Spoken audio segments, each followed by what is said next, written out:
Rajampet railway స్టేషన్లో ticket master నిర్లక్ష్య ధోరణి కారణంగా ప్రయాణికులు తీవ్ర ఇబ్బందులు ఎదుర్కొంటున్నారు. వర్షం పడుతున్న సమయంలో ట్రైన్ సమీపానికి చేరుకున్నప్పటికీ టికెట్ల కోసం పెద్ద సంఖ్యలో ప్రయాణికులు క్యూలో నిలబడి ఉన్నారు. అయితే టికెట్ మాస్టర్ ఆ సమయంలో టికెట్ కౌంటర్ వద్ద కాకుండా సిగ్నల్ ఆపరేటింగ్ సెక్షన్లో నిలబడి ఉండటంతో ప్రజలు ఆగ్రహం వ్యక్తం చేశారు. 2 పనులు నేనే చేయాలి, సిబ్బంది లేరు అని టికెట్ మాస్టర్ సమాధానం ఇచ్చినట్లు ప్రయాణికులు తెలిపారు. ఈ నిర్లక్ష్యం కారణంగా పలువురు ప్రయాణికులు టికెట్లు పొందకపోవడంతో రైలు మిస్ అవడం వంటి ఇబ్బందులు ఎదురయ్యాయని, కోట్ల రూపాయలతో రైల్వే స్టేషన్ సుందరీకరణ చేపట్టినట్లు అధికారులు చెబుతున్నప్పటికీ వెయిటింగ్ రూమ్ మూసివేయడం, శుభ్రత లోపించడం వంటి సమస్యలు కొనసాగుతున్నాయని ప్రయాణికులు పేర్కొన్నారు. ఈ ఘటనపై కాంగ్రెస్ పార్టీ నియోజకవర్గ ఇన్ఛార్జ్ పూల భాస్కర్ ఆగ్రహం వ్యక్తం చేశారు. విధి నిర్వహణలో నిర్లక్ష్యం చూపుతున్న సిబ్బందిపై చర్యలు తీసుకోవాలని, స్టేషన్లో అవసరమైన సిబ్బందిని వెంటనే నియమించాలని రైల్వే శాఖను ఆయన డిమాండ్ చేశారు. ప్రజల భద్రతా సౌకర్యాలు రైల్వే శాఖకు ముఖ్యమని గుర్తు చేస్తూ ఇలాంటి నిర్లక్ష్యంపై ప్రజలలో తీవ్ర ఆందోళన వ్యక్తమవుతోందని తెలియజేశారు.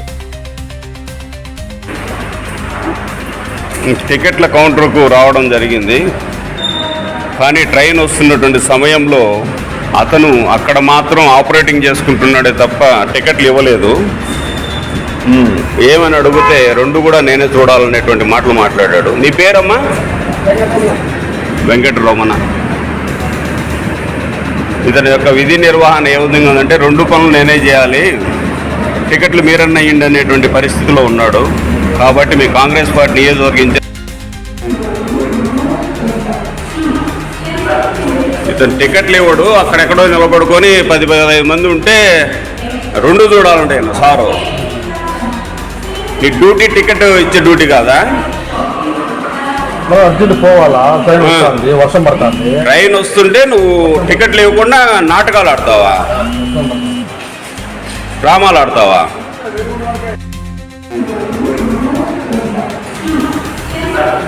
ఇతను టికెట్లు ఇవ్వడు, అక్కడెక్కడో నిలబడుకొని 10-15 మంది ఉంటే 2 చూడాలంటే సారు నీ డ్యూటీ టికెట్ ఇచ్చే డ్యూటీ కాదా? అర్జెంట్ పోవాలా? వర్షం పడుతుంది, ట్రైన్ వస్తుంటే నువ్వు టికెట్లు ఇవ్వకుండా నాటకాలు ఆడతావా, డ్రామాలు ఆడతావా? టికెట్ల కౌంటర్కు రావడం జరిగింది, కానీ ట్రైన్ వస్తున్నటువంటి సమయంలో అతను అక్కడ మాత్రం ఆపరేటింగ్ చేసుకుంటున్నాడే తప్ప టికెట్లు ఇవ్వలేదు.